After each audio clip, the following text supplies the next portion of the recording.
Kaia, Bumi, venham. Já está na hora de dormir. Ah, não! Conta uma história, mamãe, por favor. Ah, vai, só uma história. Podemos contar da vez em que o tio Sokka salvou a tia Suki e o vovô da prisão. Ah, não, essa já foi. Que tal quando eu consegui que o mestre Paco me aceitasse como aluna? Essa também já foi. Ah, já sei. Que tal o dia em que eu consegui as minhas setas? Ai, Tenho uma ideia. Eu já contei a história da Dama Pintada. essa é nova. Ótimo. Vamos lá, então.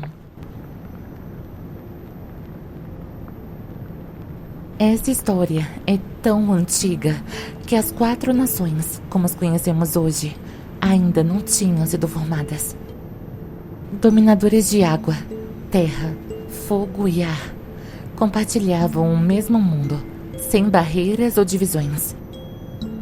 É claro que os elementos se concentravam em certas regiões, mas era comum que as pessoas viajassem livremente pelo mundo todo. Foram nessas circunstâncias que nasceu uma garota muito peculiar. Uma dominadora de água, no território que um dia viria a se tornar a Nação do Fogo.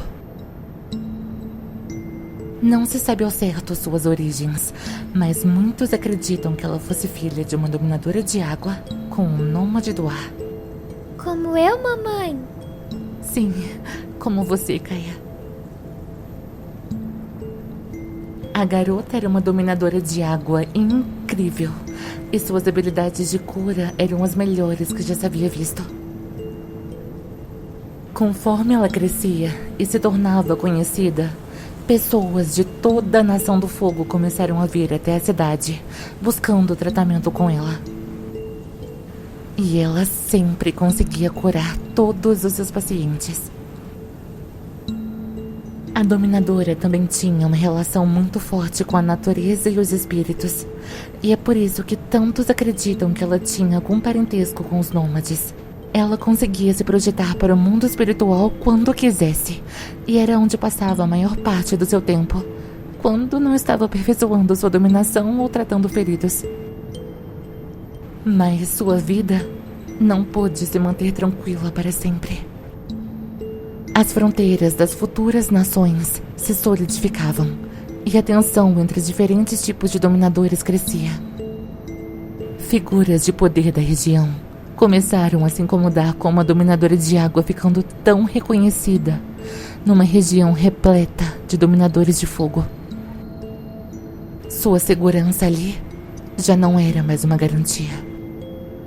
Mas o povo a amava. Aqueles com quem ela sempre se importou, os que ela trouxe de volta da beira da morte, estavam dispostos a protegê-la. Juntos, formaram uma resistência. Pintaram os rostos com tinta de guerra vermelha e branca. O nome da mulher foi esquecido para sua proteção, e ela passou a ser conhecida apenas como Dama Pintada. Diz a lenda que a Dama Pintada não morreu como as pessoas normais. Quando seu corpo físico chegou ao limite, seu espírito transcendeu a linha do mundo físico e do espiritual. Pelos séculos que se seguiram, o espírito da Dama Pintada continuou protegendo a região. Em homenagem ao rio que a cercava, a vila eventualmente adotou o nome de Jianghui, e com o passar dos anos se tornou mais importante aos olhos da Nação do Fogo. O exército poderia utilizar o rio para construir um tipo mais robusto de metal para as armaduras, e então instalaram uma fábrica no local. Por um lado, a fábrica gerou muitos empregos para os habitantes, mas por outro, seus dejetos poluíram completamente o rio. Alguns oficiais da Nação do Fogo, como o General Mung, acreditavam que esse era um preço pequeno a se pagar pelo progresso. Mas o verdadeiro preço era muito maior. O espírito da Dama Pintada Com seu amor tão grande pela natureza, não pôde mais aguentar ficar ali e abandonou o local. Sem sua proteção, os moradores passaram a adoecer junto ao rio. Por sorte, antes que a vila fosse consumida de vez pela doença, a Dama Pintada decidiu retornar. Opa, peraí, amor. A Dama Pintada não retornou. Você se fantasiou de Dama Pintada. Ah, não, Indy, ela retornou sim. Eu nunca contei pra vocês. É verdade que me disfarcei de Dama Pintada pra ajudar os habitantes. Quando seu pai descobriu, eu e ele lutamos juntos para destruir a fábrica e salvar a vila de vez. O plano não deu muito certo. O exército culpou os aldeões e os oficiais decidiram derramar sua ira sobre a vila. Mas eu não podia deixá-los para trás. Não podia abandonar pessoas que precisavam de mim. Com a ajuda de nossos amigos, eu me vesti como Dama Pintada uma última vez. Fizemos o exército acreditar que era realmente ela. E eles se assustaram tanto que foram embora da vila para nunca mais retornar. A fábrica deixou de operar e o rio finalmente se curou. Mas o que eu não contei aos outros foi que, naquela noite, antes de partirmos em nossa viagem, eu voltei ao rio.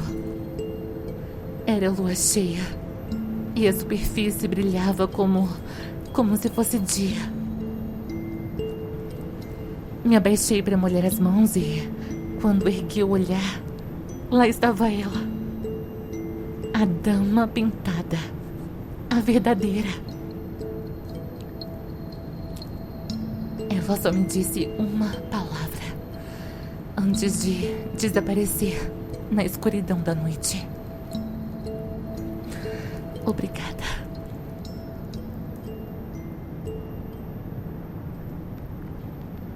Então quer dizer que a Dama Pintada voltou graças a vocês? Mas é claro, eu sou o Avatar. Ajudar espíritos é comigo mesmo.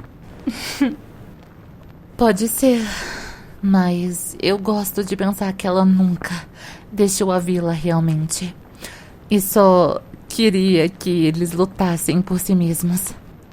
No fundo, eu sempre acreditei que tivesse guiado meu coração na direção certa. Agora já pra cama, vocês dois. Tá bom.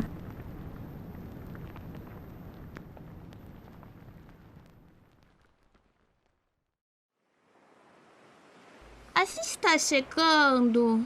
Ainda não. Ai, por que o titio tinha que morar tão longe? Não dá pra ter paz e tranquilidade perto da capital, filha. E o tio Airo precisava muito disso. Ai, tá bom.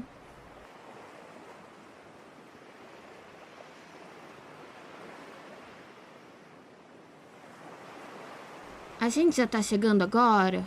Izumi, se você não parar quieta, eu vou mandar o Cor roubar o seu rosto. Papai, a mamãe quer roubar meu rosto! Calma vocês duas. Ninguém vai roubar o rosto de ninguém. E se roubar, nós vamos conseguir um novo pra você com a Mãe das Faces. Mãe das faces? Ah, você não conhece essa história ainda? Me conta, papai. O que acha, mãe? Bom, vai deixar ela entretida. Vamos lá, então. Muitos conhecem a história de Cor, o espírito ladrão de rostos. Uma entidade tão antiga quanto o próprio mundo, quanto os espíritos da água e os dragões do fogo. Todos sabem que ele roubou o rosto da amada do Avatar Kuruk, levando-o a uma vingança que resultou em sua morte. Também sabem que o Avatar Aang o procurou em sua busca pelos espíritos Tui e La, e quase teve o rosto roubado. Mas o que poucos sabem é sua origem. Cor não nasceu de forma espontânea como a maioria dos espíritos. Ele tinha uma mãe. Não se sabe o seu verdadeiro nome, mas os que a conhecem a chamam de Mãe das Faces. Enquanto Cor tem o poder de roubar rostos humanos para si, a Mãe das Faces é capaz de dar um rosto novo a qualquer pessoa que encontrá-la. A mãe nem sempre aceita dar rostos novos aos humanos, mas tem um coração bondoso e voltado para o bem. Mas seu filho era o oposto. Enquanto a mãe se recolhia nas profundezas do Vale do Esquecimento, ele viajava pelo mundo humano, entregando justiça àqueles que considerava malfeitores e respondendo perguntas daqueles que fossem corajosos o suficiente para encará-lo. Essas diferenças fizeram com que a mãe e o filho se afastassem. Ele assumiu o nome de Có para si e os dois se separaram de vez. As histórias sobre Có geralmente são assustadoras, mas a Mãe das Faces está cercada de amor e esperança. Diz a lenda que ela fabrica rostos para criaturas vivas desde o início dos tempos, sempre deixando uma parte de si em cada um. As próprias ideias de separação e identidade teriam surgido por conta dela. Os humanos nem sempre ficam satisfeitos com as faces que recebem, mas mesmo assim, uma vez a cada estação, ela segue o caminho que seu espírito lobo traça até o Vale do Esquecimento e concede um novo rosto a um humano que encontrá-la. Ela fez isso por muitos séculos, mas tem uma historinha em específico que se destaca. Há algumas décadas, havia um jovem casal na vila de Hira. Eles eram completamente apaixonados um pelo outro, e a vila toda podia ver como o amor dos dois transbordava. Infelizmente, a garota foi obrigada a se casar com outro homem, e o garoto Iken foi deixado sozinho. Continuar na vila sem ela era muito difícil. Todos ali os conheciam como um casal, e ele não podia mais continuar assim, então decidiu viver como um eremita. Eremita? O que é isso? É uma pessoa que viaja pelo mundo sozinha. Como a tia Azula? É, mais ou menos. Vamos continuar. O que o homem menos esperava era que em uma de suas jornadas encontraria o único espírito que poderia resolver os seus problemas. A Mãe das Faces simpatizou com a história do rapaz e lhe concedeu um novo rosto, permitindo que ele retornasse à vila com uma nova aparência e uma nova identidade. Mas o destino é uma coisa engraçada. E o verdadeiro amor fala mais forte que qualquer lei ou política. Anos mais tarde, a amada de Iken retornou à vila, procurando seu antigo amor. Mesmo com a aparência transformada, o reconheceu pela personalidade e o espírito. Estavam juntos novamente, mas não por muito tempo. A mulher agora tinha filhos, um garoto e uma garota. E por mais que não amasse o seu marido, ela não podia deixá-los. Mas havia algo que ela podia fazer. Se tivesse um novo rosto e uma nova identidade, poderia ficar com seu amado e visitar os filhos sem que eles a reconhecessem. Ela concordou em buscar a Mãe das Faces e os dois partiram juntos rumo ao Vale do Esquecimento. O espírito ficou surpreso ao ver que uma jovem tão bela desejava trocar de rosto, mas logo entendeu suas motivações. A Mãe das Faces se dispôs a dar um novo rosto à mulher, que aceitou que tinha a aparência mais comum sem pestanejar, ansiando por sua liberdade.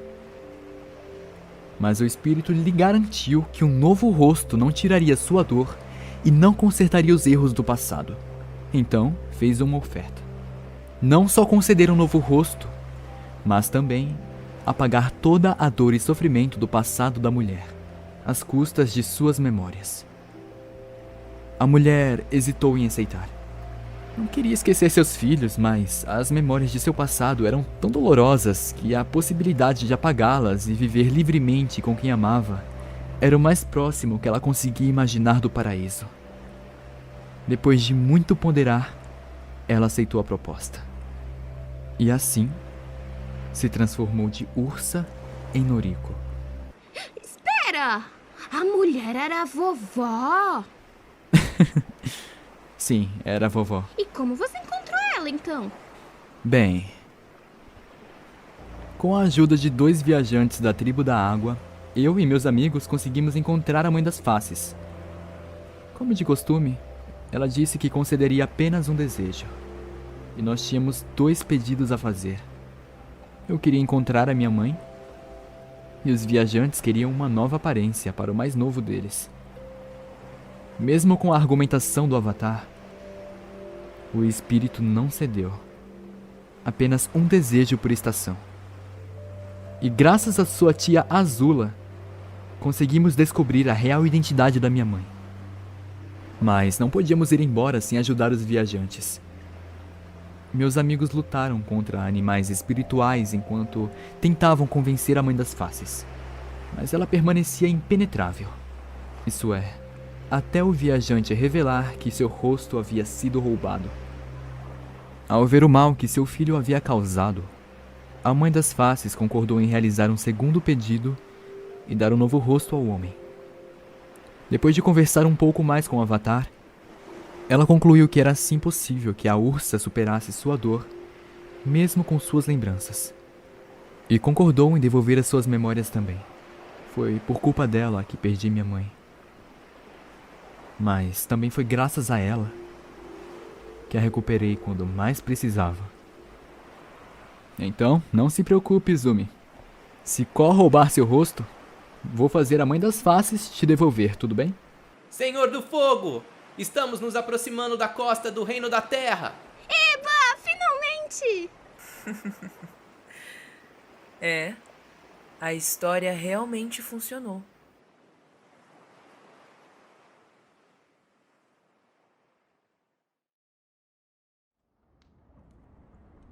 Nossa, Katara, esse jantar estava incrível mesmo. Nem parece que foi você que fez. O que você quer dizer com isso? Ah, sabe, você não era muito das habilidades culinárias quando a gente viajava. Ah, desculpa, você não assava muito bem os peixinhos magrelos que você pescava. Ei, calma, gente. Vocês querem a sobremesa? O bolo de frutas fui eu que fiz. Isso era pra deixar a gente com vontade ou com medo? Muito engraçado, Toph. Pelo menos o Bumi aprecia as minhas habilidades, né, filha? Prefiro as comidas da mamãe. Sinto muito, Bumi. Não deve ser fácil se alimentar por aqui. Você fala isso, mas eu não me lembro de nenhuma refeição incrível que você tenha preparado. Claro que não. Isso não era tarefa pra mim. Eu era o cara das ideias. Só das ideias mesmo, porque na hora de executar... Escuta aqui, mocinha. Se não fosse pelas minhas ideias, nós não estaríamos aqui hoje. Quem planejou toda a invasão à Nação do Fogo que levou à nossa vitória? Quem deu um jeito de segurar o exército do Zuko na invasão de Yudao? Ou melhor, quem aqui descobriu sobre o único dia em que toda a Nação do Fogo estaria sem dominação? Hein? Pois é, isso mesmo. Esse que vos fala. O que seria de nós se eu não tivesse sugerido que fôssemos atrás da biblioteca de Wanshitong? Wanshitong? O que é isso? Ah, Bumi, se prepare. O tio Sokka vai te contar uma das histórias mais impressionantes que já aconteceu com a gente. Era uma bela tarde ensolarada. Estávamos trabalhando duro há dias e não conseguíamos nenhuma forma de nos orientar pela Nação do Fogo. Todos estavam exaustos, então decidi que deveríamos tirar férias. Como assim? Você foi contra tirarmos férias? Não me interrompa, Katara. Vai quebrar a magia da história. Bem, como eu dizia, foi numa de nossas paradas de descanso que encontramos um pesquisador da Academia de Ba Sing Se. Ele tinha diversos mapas, mas não o que procurávamos. Mas nos deu uma pista.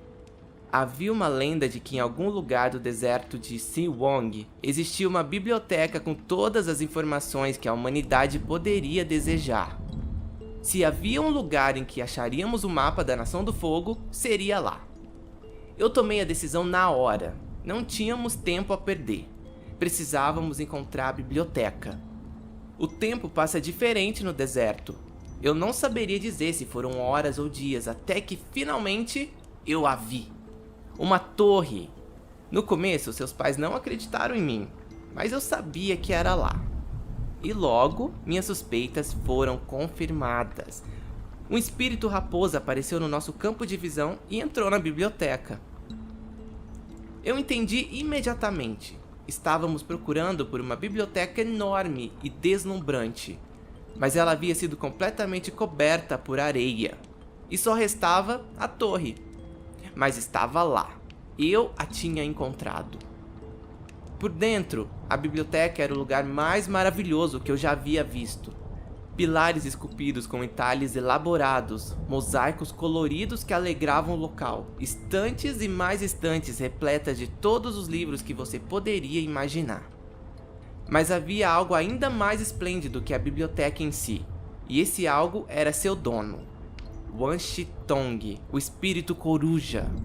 Diz a lenda que o Wan Shi-tong é mais antigo que a própria humanidade, e ele é conhecido como o mais inteligente entre humanos e espíritos. Sua biblioteca concentra conhecimento de ambos os mundos, trazidos por suas raposas buscadoras, e por muito tempo esse conhecimento foi compartilhado com a humanidade. Mas conforme os humanos se tornaram mesquinhos e passaram a usar esse conhecimento para causar guerras, Wan Shi-tong se irritou e os baniu da biblioteca para sempre. Isso é, até eu achar o lugar e enganar o espírito para que ele pensasse que não queríamos derrotar ninguém, apenas buscar conhecimento. Espera aí, quem convenceu ele fui eu. Magia. Tá, continua. Wan Shi-tong concordou em nos deixar explorar a biblioteca, mas somente se contribuíssemos com algum conhecimento.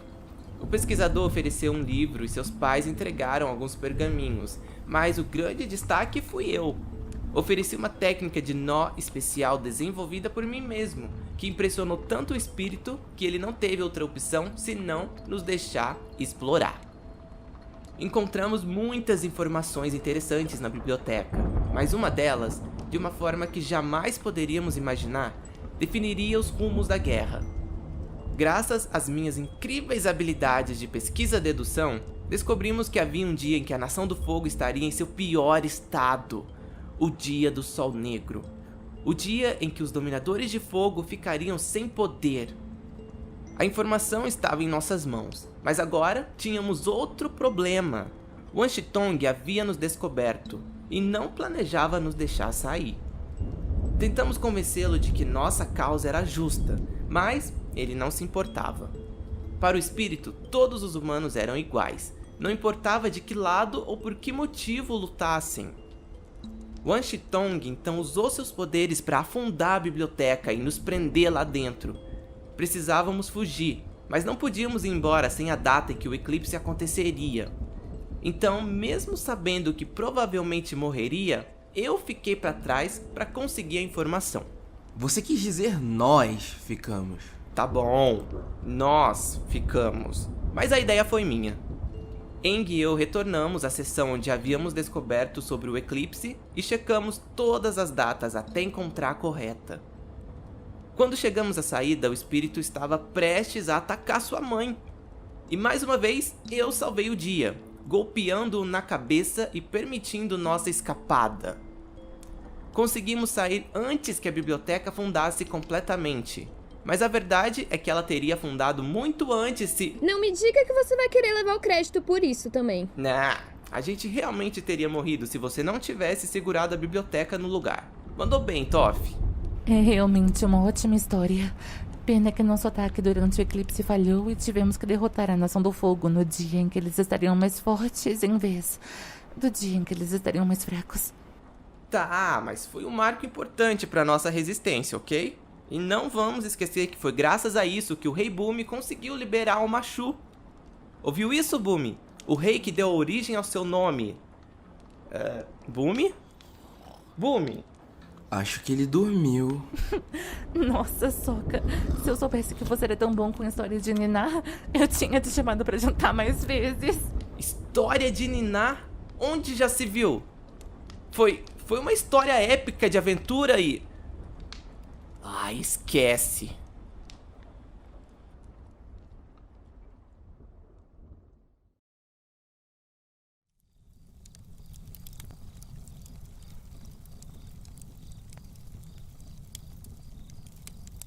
Ty Lee, você chegou! Que bom! Estávamos prestes a começar a celebração. Ai, desculpa, Su, que eu acabei atrasando. Não tinha certeza se precisava colocar maquiagem ou não. No fim, acabei trazendo pra colocar na hora se precisasse. Não se preocupe. No festival de Yun nós não usamos maquiagem de guerra.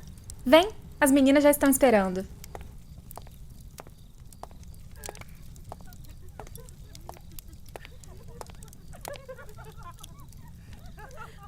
Então, do que se trata esse festival mesmo? Você vai saber já já. É uma tradição antiga das guerreiras Kyoshi que não compartilhamos com forasteiros. Começa com uma sessão de histórias em torno da fogueira. E tem comida também. Bastante comida. Você vai gostar. Ai, eu adoro fogueiras. Eu costumava fazer várias na Ilha Ember com a May e com as... Bem, agora você pode fazer com a gente. Vamos lá.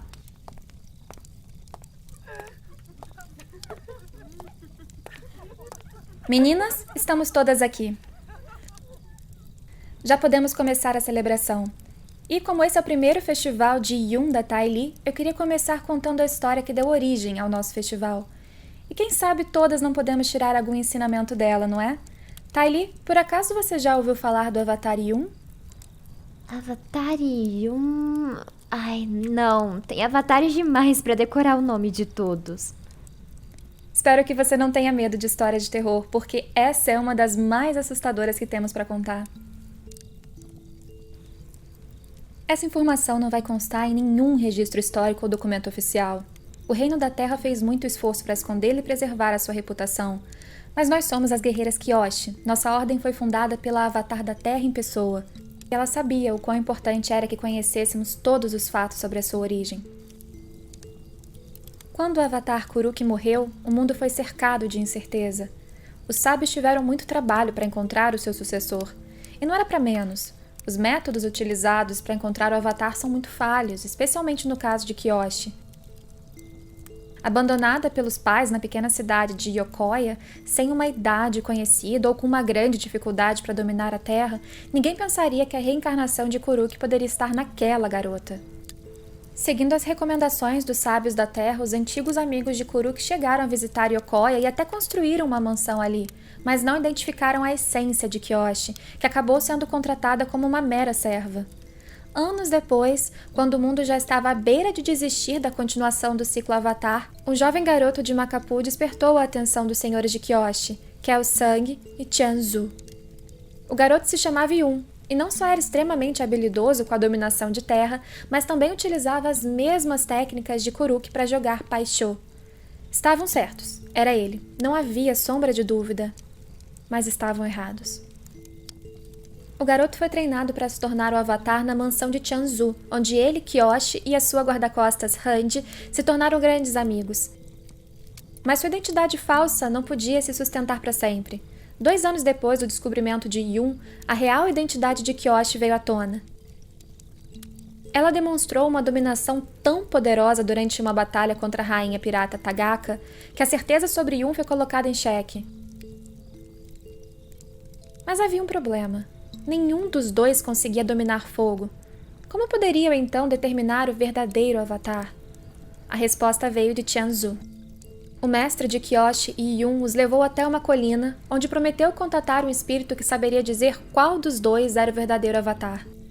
O espírito se chamava Chefe Vagalume, uma criatura grotesca que consistia num grande olho cercado de tentáculos pegajosos.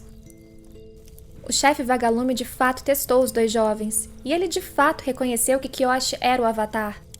Mas Tianzu não havia dito o que aconteceria com aquele cuja identidade fosse negada. O chefe Vagalume envolveu seus tentáculos nos tornozelos de Yun e o arrastou para as profundezas do mundo espiritual.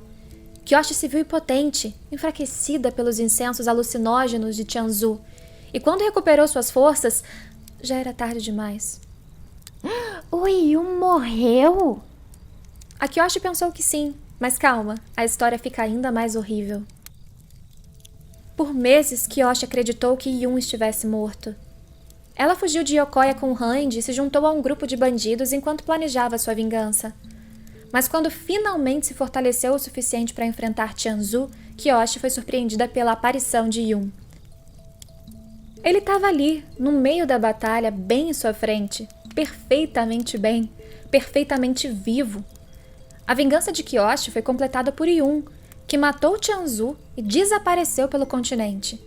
Ele só retornou meses depois e no pior cenário possível.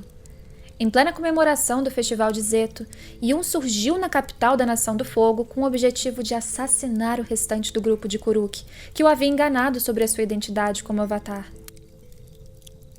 Kyoshi havia suspeitado desde a derrota de Tianzu que ele não era mais o mesmo. Mas foi ali que teve certeza. Seu amigo havia se tornado um assassino a sangue frio. Todo o amor que um dia havia habitado seus olhos havia desaparecido. Aquele não era mais Yun. Não tinha como ser. Já sei! Ele tinha sido possuído pelo chefe vagalume. É bem mais complicado que isso. No início, Kyoshi de fato pensou que seu amigo tivesse sido possuído pelo espírito. Era a única explicação. Não tinha como aquela pessoa que ela tanto amou ter se tornado aquele ser horrível. Ela decidiu descobrir tudo o que podia sobre o chefe vagalume para poder salvar Yun. E foi então que descobriu o lado obscuro da vida do seu antecessor, o avatar Kuruki. O conhecimento comum sobre a vida de Kuruki é que ele teria sido um jovem de espírito livre que se aventurou pelo mundo todo até a perda de sua amada, que o levou à loucura e à morte. Mas há muito mais na história de Kuruki do que se conta. Durante muitos de seus últimos anos de vida, ele enfrentou diversos espíritos malignos em segredo, que acabaram com sua força vital. E o maior e mais terrível deles foi o chefe vagalume. Em sua batalha no mundo espiritual, Kuruki havia conseguido enfraquecer o espírito, mas não o suficiente para matá-lo. E nos anos que se seguiram até a descoberta de Yun, o espírito se fortaleceu novamente. Mas essa não foi a única coisa que Kyoshi descobriu em sua busca. Ela também descobriu que a atitude de Yun não era obra de nenhum espírito. Ele de fato havia sido levado pelo chefe vagalume ao mundo espiritual, onde os dois batalharam por dias e noites. Mas não foi o espírito que derrotou Yun, e sim o contrário. Ele não estava possuído, era apenas ele mesmo. Kyoshi havia passado semanas tentando descobrir mais sobre o terrível espírito para salvar o seu amigo, mas então se viu encarando uma verdade ainda mais aterrorizante. Aquela versão assustadora de Yun que ela havia visto 2 vezes já existia ali há muito tempo. Sua sede de vingança, seu ódio, sua frieza, nada daquilo era obra do espírito. Era o próprio Yun, seu melhor amigo. Mas eu não entendo. Então ele era essa pessoa horrível o tempo todo? Ele fingiu ser amigo da Kyoshi? A amizade deles era uma mentira o tempo todo. Uma pessoa não é uma coisa só o tempo todo, Ty. Nós escolhemos que lado mostrar em cada situação, mas todos os lados fazem parte de quem somos. Então ele era ao mesmo tempo um assassino a sangue frio e alguém que se importava com a Kyoshi? Acho que podemos dizer que sim. Mas até a própria Kyoshi se perguntou essas coisas. Enfrentar um espírito maligno era uma coisa. Lutar contra uma pessoa que se amava tanto era outra completamente diferente. A própria Kyoshi tentou até o último segundo fazer com que Yun mudasse de ideia, mas ele não mudaria. Sua sede de sangue não iria acabar com a vingança. Ele estava disposto a acabar com todo o mundo para fora de Yokoya. E por mais que o amasse, como avatar, Kyoshi não podia permitir aquilo. Com a ajuda de Randy e de seu grupo de bandidos, ela conseguiu derrotar Yun e por fim a vida dele. Mas ela nunca se perdoou. Por anos ela se perguntou se havia feito a escolha certa, se poderia ter havido alguma forma de salvar a vida dele. Foi preciso muito tempo, muitas vivências e muito desenvolvimento espiritual para que Kyoshi finalmente ficasse em paz com suas escolhas. Eventualmente, ela entendeu que de fato fez tudo o que pôde. Yun a culpava por roubar sua identidade de avatar, mas Kyoshi não havia escolhido aquela vida. Ela aceitou seu manto porque era o seu dever, e sempre teve o bem maior como norte das suas decisões. Yun fez as próprias escolhas. Enquanto ela aprendeu a controlar os sentimentos negativos, ele se deixou consumir por eles. E isso não era culpa dela. E também não era sua responsabilidade salvá-lo do abismo. Sua responsabilidade era com o mundo físico e o espiritual, e ao matar Yun, ela cumpriu seus deveres, por mais doloroso que aquilo fosse. Quer dizer que quando o amigo se entrega pro mal, nós não devemos tentar ajudá-lo? Não, não é isso. Mas há um limite de até onde podemos ajudar aqueles que amamos. E esse limite é quando essa pessoa começa a ser uma ameaça para nós e para os outros. As pessoas tomam decisões ruins que as levam para o mal, e não é nossa responsabilidade salvá-las se elas não querem ser salvas. Mas não significa que deixamos de amá-las, ou que não estaremos aqui se elas decidirem melhorar. A Kyoshi criou esse festival não só para que nos lembrássemos da decisão que ela tomou, mas também para que a memória do Yun nunca fosse esquecida pelas guerreiras. Sinceramente, acho que ela nunca deixou de amá-lo. Acho que você tem razão. Agora, cadê aquela comida que você mencionou?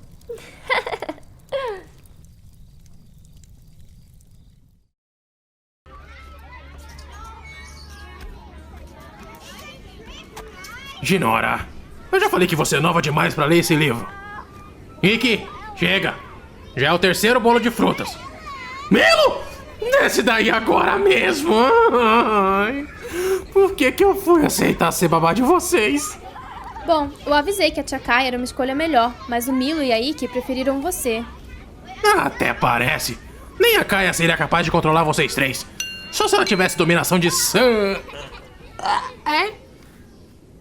Dominação de quê? Você ia dizer sangue? Sangue! Sangue! Eu não deveria ter dito isso. Por favor, não comentem com seus pais. Em troca de quê? Bom, se vocês não disserem nada, eu conto a história toda. Pode ser? Sim! Ok. Por onde eu começo, hein? O mundo nem sempre foi um lugar pacífico como é agora, com as nações vivendo em paz e harmonia. Como vocês sabem, não faz muito tempo que a Nação do Fogo declarou guerra contra as outras nações.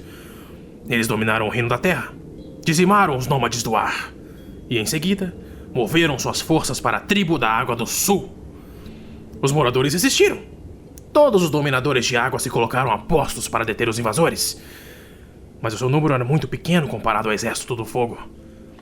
Aqueles que não morreram lutando foram capturados e levados a prisões onde não teriam acesso a nenhum tipo de água que pudessem dominar.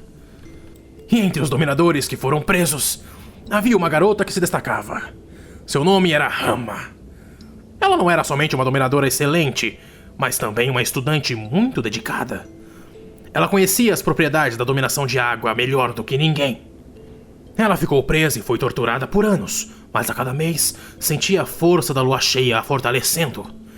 Ela sabia que, de alguma forma, o segredo para sua escapada estava ali. Então concentrou-se nos estudos que havia feito na tribo. Sabia que a água estava presente em muitos lugares. Havia água nos alimentos que recebia, mas ela era acorrentada enquanto comia e bebia. Havia água no ar, mas a Nação do Fogo havia se certificado de manter a umidade baixa o suficiente para que nenhum deles pudesse dominar. Mas havia uma terceira opção. Algo que ninguém jamais havia tentado.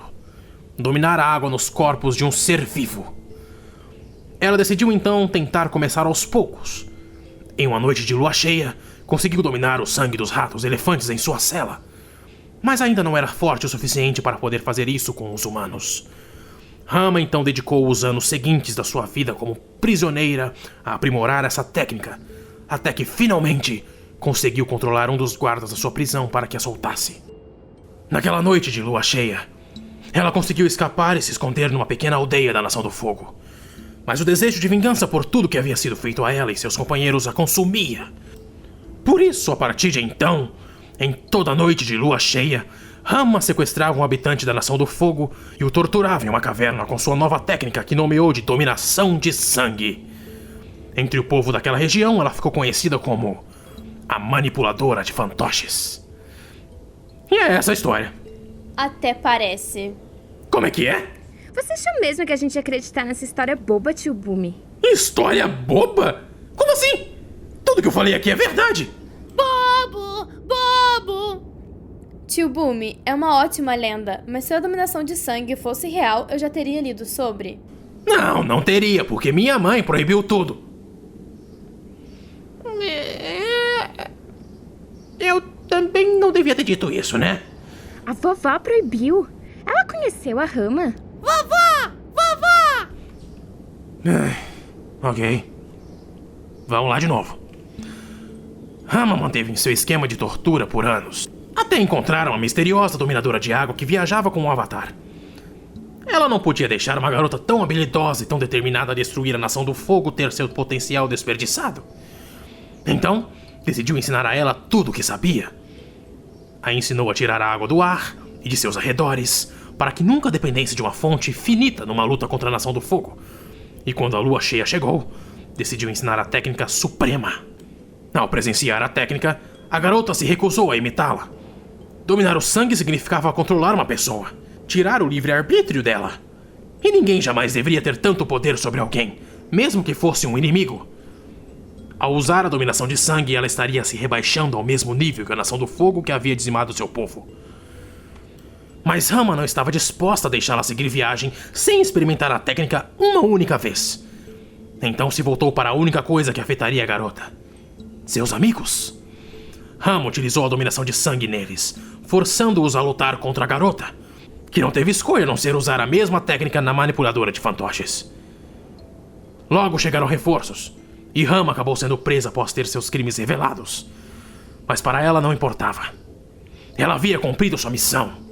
Havia passado a dominação de sangue para a geração seguinte. E agora, a técnica jamais seria esquecida e a Nação do Fogo não teria chance. Ela não contava, porém, com a bondade da garota. A jovem dominadora de água não só nunca mais utilizou a técnica, mas também se dedicou a garantir que ninguém mais a usaria. Depois de adulta, ela usou sua influência para declarar a proibição dessa técnica em todo o mundo. E a garota era ninguém mais, ninguém menos do que a vovó Katara. Vovó! Oi, meus amores. Como vocês estão grandes. Oi, mamãe. O que tá fazendo aqui? Bom, o Daisy não confiou totalmente na sua habilidade de cuidar dos 3 sozinha e me pediu pra dar uma passadinha aqui. Mas acho que você tem tudo sob controle, né? Vovó, é verdade que você consegue dominar sangue? Talvez nem tudo.